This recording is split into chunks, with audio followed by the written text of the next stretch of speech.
ఇంట్లోకించి వద్దురా రాజకీయాలు అనవసరంగా మనకొద్దు, మన కుటుంబానికి వద్దు అని చెప్పేసి మీ తల్లిదండ్రులే నేను చీకొట్టిరా లేదా?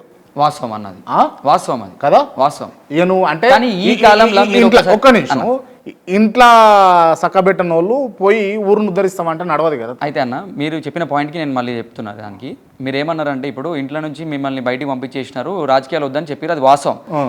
అయితే ఏ తల్లిదండ్రులు కూడా అన్న ఈ జనరేషన్లో ఉన్న రాజకీయాల రచ్చ అట్లా అయిపోయింది కాబట్టి ఏ తల్లిదండ్రులు కూడా రాజకీయం చేయడానికి వాళ్ళ పిల్లలు అంత ప్రెషర్ పెట్టుకోవడానికి మైండ్లో ఇష్టపడట్లేరు. నా కొడుకు ఎక్కడున్నా కూడా సంతోషంగా ఉండాలి, వచ్చిన జీతం 10 పరకు వచ్చినా కూడా ఆ జీతం తీసుకొని ఒక చిన్న మినీ సైజ్ ఫ్యామిలీ క్రియేట్ చేసుకొని పెళ్లి చేసుకొని పిల్లలతో సంతోషంగా ఉండాలని కోరుకుంటారు.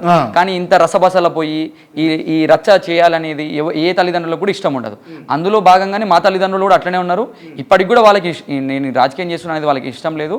కానీ నా ఓన్ స్టాండ్, నా స్టాండ్ తీసుకొని నేను ఖచ్చితంగా రాజకీయం చేయాలని గట్టిగా బలంగా సంకల్పం చేసుకున్నా కాబట్టి నాకు ఎంతమంది నాకు యాంటీ చేస్తున్నా కూడా నేను ఇప్పటికి కూడా స్టిల్ రాజకీయంలో ఉన్నా.